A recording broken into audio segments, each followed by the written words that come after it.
Selamat pagi anak-anak, semangat pagi, salam sejahtera. Kembali kita bertemu di pelajaran prakarya dan kewirausahaan di kelas 11. Saya akan melanjutkan untuk materi kita di minggu yang ketiga ya. Silakan menyimak. Tujuan dari pembelajaran kita yang pertama adalah menguasai sistem produksi kerajinan dari bahan limbah, meliputi jenis kerajinan limbah, jenis dan karakteristik bahan dan alat kerajinan kain perca, dan teknik produksi dari kerajinan kain perca. Jadi di sini kita akan masuk ke produksinya dari limbah kain perca seperti yang ada di buku prakarya dan kewirausahaan. Saya harap kalian sudah memiliki buku ini ya. Kita mulai dari aneka kerajinan dari bahan limbah. Saya mengulas kembali sedikit dari apa saja sih kerajinan bahan limbah yang kita ketahui. Yang pertama ada kerajinan limbah dari kulit jagung. Kulit jagung merupakan limbah pertanian dari tanaman jagung. Kulit jagung kerap kali tidak diperhatikan, bahkan dianggap sampah. Kerajinan dari limbah kulit jagung ini sangat unik dan menarik. Contoh-contohnya ini saya ambilkan gambar-gambar untuk kerajinan limbah. Ya, ada yang bentuk bunga, kemudian kayak kerajinan pendi begitu ya dari kulit jagung. Kedua, ada kerajinan dari limbah plastik. Sampah plastik termasuk sampah anorganik yang sulit diurai mikroorganisme. Butuh waktu bertahun-tahun supaya plastik dapat terurai dan menyatu dengan tanah. Kerajinan yang dibuat dari limbah plastik seperti tas, dompet, koper, meja, dan tempat tisu. Contoh-contoh yang mungkin sering banget kita lihat, yang pertama di situ ada tas, kemudian ada topi, yaitu dari produk-produk olahan domestik atau dari rumah tangga, kemudian ada gantungan kunci dari sisa sedotan, ya. Kemudian ada kerajinan dari limbah daun pelepah pisang. Kerajinan tangan dari daun pelepah pisang kering sebaiknya menggunakan daun yang berwarna kuning hingga daun yang berwarna coklat dan benar-benar kering. Ini contohnya saya berikan gambar, ada gambar pelepah pisang. Mungkin nanti ada yang bertanya apa sih pelepah pisang, yaitu batangnya pisang diolah cukup kering itu menjadi bunga kering, kemudian ada tisu. Kemudian kerajinan dari limbah kertas. Meskipun kertas mudah hancur terkena air, namun jika akan digunakan sebagai bahan dasar produk kerajinan, kertas dapat ditambahkan kandungan lem atau zat pelindung anti air seperti melamin atau politur, atau dapat juga dilapisi plastik. Ya. Jadi ini walaupun kertas mudah sekali terkena air, ini kita gunakan ada tambahan kandungannya untuk merekatkan gitu ya. Limbah kertas digunakan dengan berbagai teknik seperti teknik anyaman, teknik sobek, teknik lipat, dan teknik gulung atau biasa dikenal dengan nama pilin. Kerajinan yang dihasilkan seperti keranjang, tas bunga, sendal, wadah tisu, boneka, dan masih banyak lagi dari limbah kertas. Ini contoh-contoh yang diambil dari limbah kertas koran. Itu ada tempat pensil, kemudian ada jam, lalu ada seperti mainan sepeda-sepedaan begitu ya. Lanjut, kerajinan dari limbah kardus. Banyak sekali kardus yang ada di lingkungan kita. Ini dikarenakan hampir setiap barang menggunakan kardus sebagai pembungkusnya.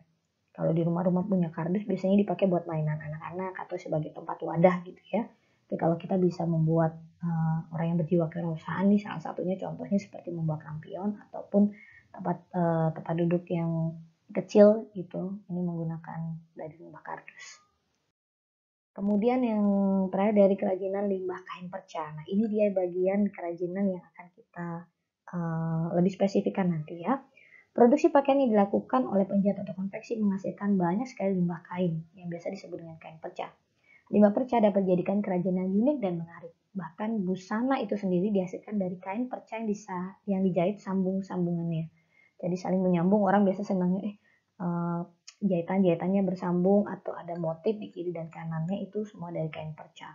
Ini contoh-contohnya, ini seperti tatakan piring atau tatakan gelas, kemudian ada gantungan kunci itu dari kain perca. Bahkan sampai sekarang kita sudah mengetahui di tengah-tengah COVID ini banyak sekali orang membutuhkan masker. Salah satunya masker daur ulang, masker dari kain perca itu maksud saya ya.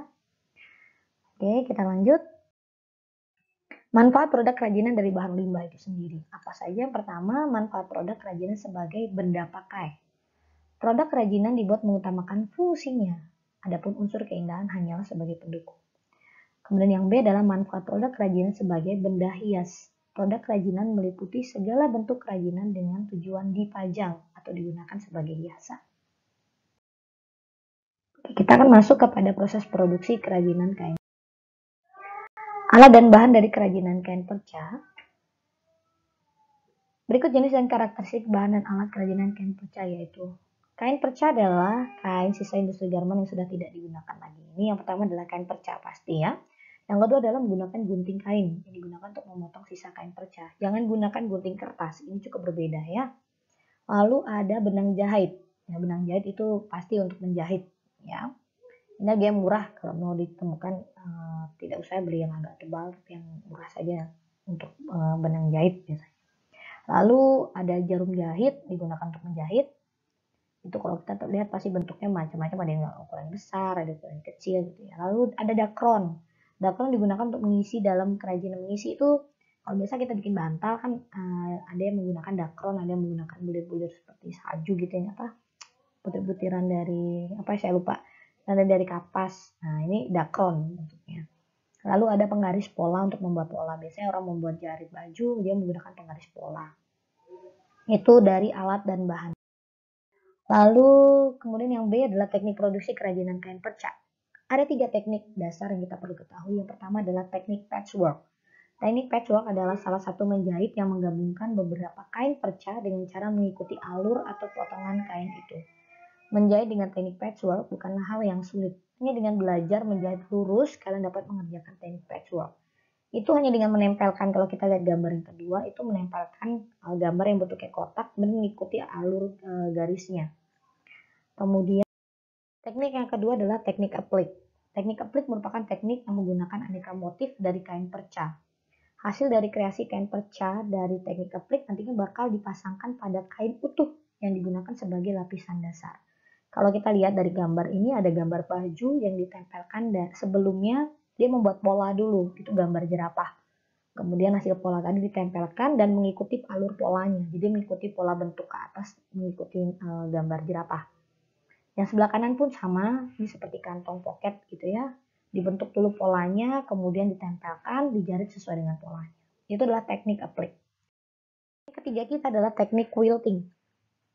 Teknik ini adalah teknik penyempurnaan saja yang adalah teknik untuk menambahkan lapisan busa. Busa itu dari dakron tadi ya, dari alat dan bahan.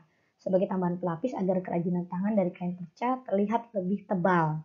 Biasanya kalau kita mengetahuinya seperti selimut tidur itu agak sedikit lebih tebal. Pola quilting dapat digambar sendiri maupun dengan menjiplak pola yang sudah jadi. Pola yang sangat sederhana adalah berupa garis lurus yang mengikuti pola patchwork. Pola segitiga, kotak, dan masih banyak yang lain. Pola patchwork tadi yang bentuknya kotak-kotak. Jadi dia tinggal ngikutin pola, kemudian dijarit menggunakan mesin jarit, tambahkan dengan dakron. Nah itu teknik quilting. 1, 2, 3 teknik patchwork, teknik quilting dengan teknik apa satu tadi lupa. Nanti dibaca lagi teknik patchwork, quilting sama apa tadi ya? Patchwork, quilting yang applique, applique. Applique itu jiplak. Oke, lanjut. Kita masuk ke tahapan prosesnya. Tahapan proses produksi kerajinan kain perca dengan teknik quilting. Saya menyajikan satu video di sini, silahkan menonton dulu video dari kerajinan teknik quilting. Selamat menonton. Oke, tadi kalian sudah melihat video dari teknik quilting ya. Bagaimana? Kira-kira kalau menjarit dengan tangan sedikit ribet ya.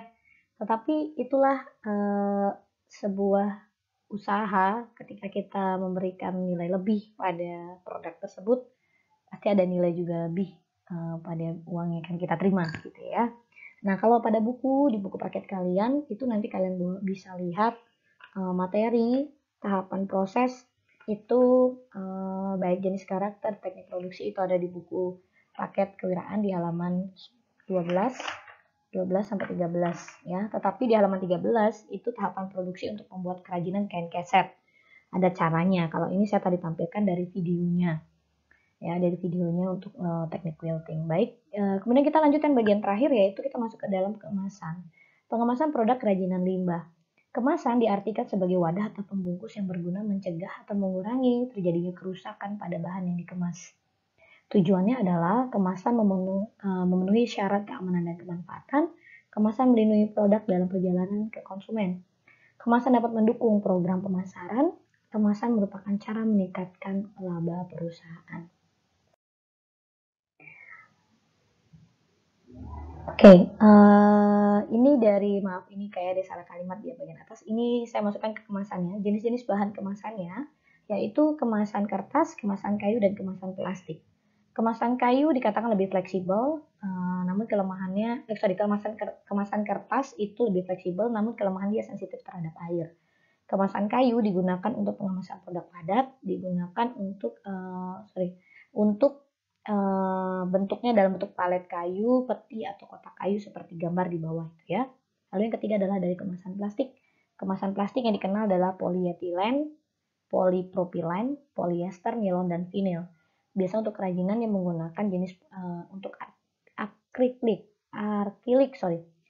Akrilik adalah nama kristal termoplastik yang jernih dengan nama dagang, Lucy, Barek, dan Flagilas. Sifat akrilik itu kaku dan transparan. Ini contoh-contohnya ya. Ini dari kemasan kertas, kemasan kayu, dan kemasan plastik. Sampai di sana dulu untuk materi kita yang ketiga. Selebihnya silakan buka buku paket kewirausahaan di halaman 10, 11, 12, 13. Dibaca. Kemudian tugas kalian selanjutnya adalah meringkas dari hasil belajar, dibuatkan di buku tulis kalian. Jangan lupa tanda tangani orang tua untuk sebagai bukti belajar kalian hari ini. Dan upload pada Google Classroom. Minimal 1 hari ini, walaupun lewat dari jam. It's okay, saya tidak masalah, karena ini materi agak cukup banyak. Tapi ringkasan itu bukan artinya menulis apa yang kita tampilkan di video. Ya. Jadi kalian membuatkan kata kunci atau kick and keledai kalau orang bilang. Oh ini materi ini kuncinya ini, materi ini kuncinya ini. Jadi gampang deh belajarnya. Kalau kalian meringkas semuanya belajar dalam 1 hari, penuh banget otak kita jadinya. Begitu ya. Oke, terima kasih untuk hari ini. Kita nanti ketemu di minggu depan untuk materi yang keempat. Sampai ketemu lagi. Bye-bye. Salam sejahtera.